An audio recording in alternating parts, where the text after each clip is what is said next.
the city. We're also reminded that since I took this job 15, 16 months ago, I have been screaming about electronic monitoring.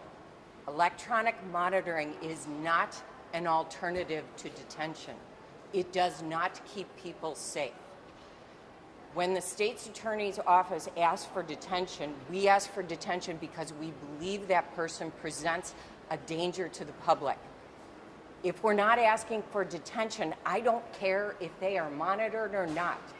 They can go about their lives and get ready for trial. But if we ask for detention, we make sure that we put every bit of information in front of a judge to establish why we believe this person presents a danger, as we did in this case. We established that he had 4 pending violent felonies, and in spite of that, he was placed on electronic monitoring. Electronic monitoring system is broken. It does not work. It is not keeping people safe. So the state's attorney's office is going to continue to ask for detention each and every time we believe someone presents a danger. I'm happy to take some questions. There's some people who decided the judge liked for allowing a tally to be released in the first place, and some officers who showed up here today feel like there's a lot of continuances, a stall tactic, doesn't want to admit that that was a mistake, and they wanted some acknowledgement about Officer Bartholomew. Did you hear about this? I did not hear about this, but I will tell you what we can do. What the state's attorney's office does is, on our side of the house, we're going to make sure we're ready for detention hearings.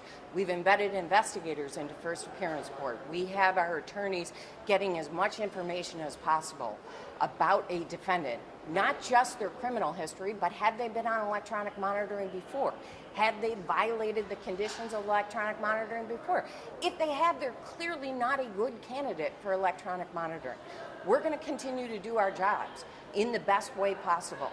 But for somebody who has exhibited this level of violence, electronic monitoring is not a viable option.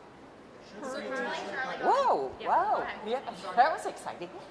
Should the be monitored or administered by someone other than the chief judge? Should this be a law enforcement responsibility? I have always said that in order to have an effective system, if there is a violation, there needs to be sworn law enforcement officers who can go and arrest somebody if they're violating the terms of their electronic monitoring. We do not have that. Is there any possibility that someone We are going to continue to work with every single stakeholder to make sure that our system keeps the people of Cook County safe. The way it's working right now is not doing that. Per a court transcript from an earlier hearing right before he went into the wind, the prosecutor on the case said that he appeared to be complying with the electronic monitoring, but he was seeking an admonition that if something happened, that they would get him. And then before that, there was a February 10th thing where they filed a motion for sanctions, but it didn't specify what those sanctions were. Can you tell us more about that? I really don't know about those, so I'm not going to comment on something that I haven't read. would you advocate? Obviously, Go ahead, Sophie. Shout it out. Come on. Days Yeah. went by, or hours went by before him being absent from court was flagged to a judge. Can you talk a little bit about who should have been looking out for this? Where this fell through the cracks?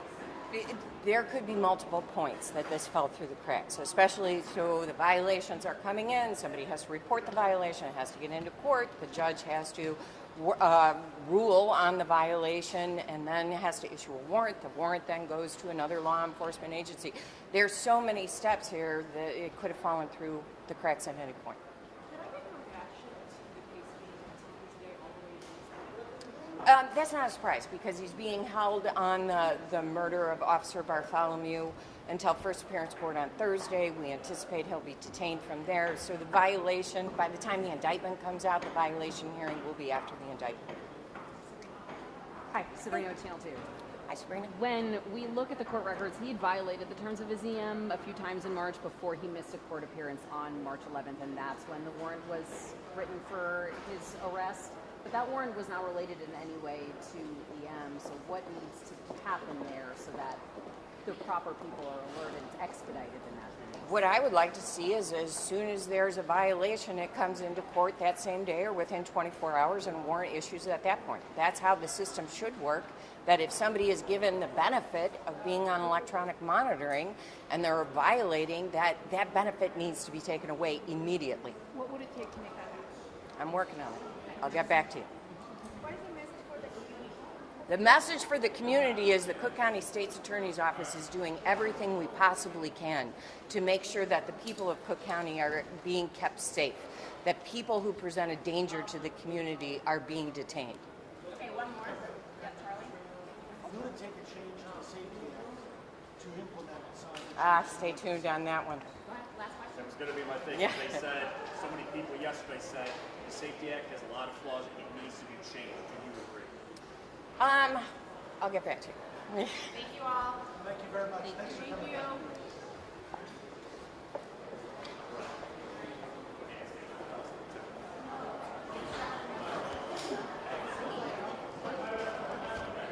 Yeah, you too. Should we just always knock